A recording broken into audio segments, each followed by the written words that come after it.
Corria o século 400 a.C. Na Grécia, o jovem ateniense Aristócles era forte, atlético e praticante de ginástica olímpica. Daí o seu apelido de Platão, do grego largo, amplo. Dizem que inventado por seu treinador Ariston de Argos.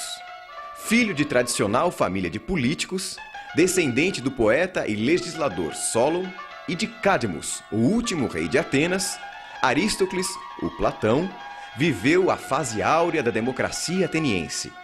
Recebeu esmerada educação com vistas à prática política.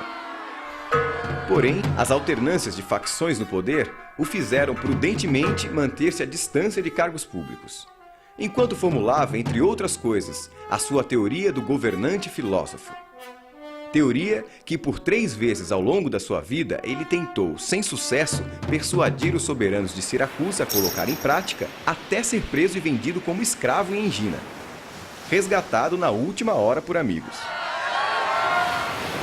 Além de também se dedicar à pintura e à poesia, Platão escreveu textos corais e tragédias para teatro, hoje perdidos, só abandonando a dramaturgia aos 20 anos, quando se tornou o mais dedicado discípulo de Sócrates, na época com idade de 60 anos. 2 décadas mais tarde, Platão fundou a sua própria academia, nos arredores de Atenas, inspirada nas chamadas comunidades pitagóricas. Considerada por muitos a primeira universidade, a Academia de Platão ensinava filosofia e matemática, inclusive para as mulheres, um avanço para a época. E abrigou como professor durante 20 anos o filósofo Aristóteles. Do talento literário para as artes cênicas, provavelmente originou-se o seu gosto pelo diálogo, formato que definiu o seu legado de mais de 35 escritos filosóficos. Na maioria deles, seu mestre Sócrates aparece como protagonista, debatendo diferentes temas com diferentes interlocutores, cujos nomes dão título aos diálogos. No diálogo Teeteto, por exemplo, o interlocutor de Sócrates é um jovem matemático de nome Teeteto, com quem o mestre discute a definição de ciência, a distinção entre opinião e conhecimento e o papel da percepção sensível na aquisição do saber. Os diálogos de Platão são divididos em 3 fases. A primeira representa a filosofia de Sócrates, mais dedicados à virtude e à ciência. Na segunda e terceira fase, ainda que Sócrates continue como protagonista, acredita-se que ali estão as próprias ideias de Platão. E finalmente, nos chamados Diálogos da Velhice de Platão, entre 361 e 347 a.C., percebe-se outra influência, a de Aristóteles.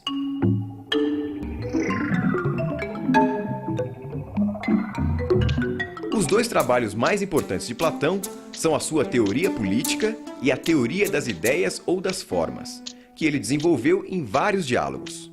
Na sua teoria política, Platão concebe uma polis, uma cidade ideal, de vida fraterna e justa. Nela existem apenas 3 categorias de cidadãos. Cada um desempenha uma única tarefa, aquela para a qual é melhor dotado por natureza. A educação, em grego paideia, seria o meio de selecionar as aptidões de cada um, conforme a tendência do cidadão. Se sua alma tivesse apetite e sua virtude fosse a temperança, seria trabalhador. Para a alma com coragem e valor, guardião. E para com razão e sabedoria, governante filósofo, estágio máximo que o cidadão só atingiria após muitos anos de estudo. Os casamentos seriam coletivos, sem casais fixos, apenas para reprodução. E as crianças, filhos da comunidade, criadas pelo Estado. As mulheres não sofreriam discriminação, nem haveria qualquer diferença entre os sexos, inclusive para o serviço militar. O interesse maior seria sempre o da comunidade.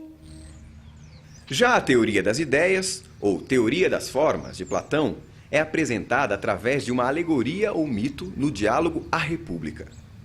O famoso mito da caverna é uma metáfora sobre a ilusão do mundo sensível, isto é, aquele apreendido pelos sentidos, em contraposição ao mundo inteligível, o apreendido pelo intelecto. Imagina homens numa morada subterrânea, em forma de caverna, com uma entrada aberta à luz. Desde a infância, de pernas e pescoços acorrentados. Não podem mexer-se, nem ver senão o que está diante deles.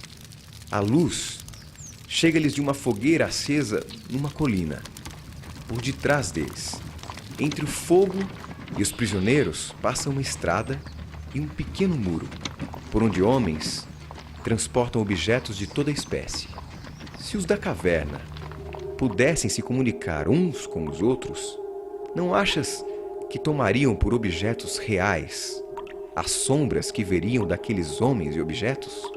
Tais homens não atribuirão realidade senão as sombras?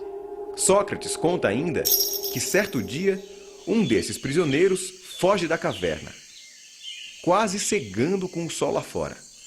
Aos poucos, porém, ele se acostuma e acaba extasiado com a verdadeira forma das coisas, das quais antes só enxergava as sombras. No final, o fugitivo volta à caverna para contar sua descoberta aos outros, mas ninguém lhe dá crédito. Para Platão, o mundo que nos cerca é a caverna. A luz do fogo que a ilumina e projeta sombras é a ilusão propiciada pelos sentidos. O prisioneiro fugitivo é o filósofo. E a subida à região superior é a ascensão da alma ao mundo inteligível, ao sol do conhecimento. Platão acredita que tudo o que existe no mundo sensível, de pessoas a animais, de conceitos abstratos, como por exemplo o bom, o belo, a vagalumes, tudo mesmo existe antes em um mundo inteligível, ideal, onde fica a sua ideia perfeita correspondente.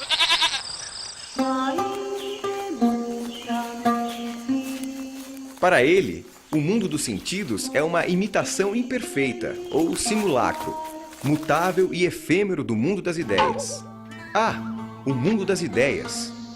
Lá, onde a alma já andou antes de fazer parte do corpo. Esse sim é perfeito, imutável, eterno e universal.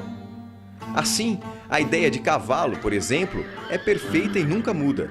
Seja um baio, um crioulo, um puro sangue, um percheron, um andaluz, um manga larga ou um pangaré.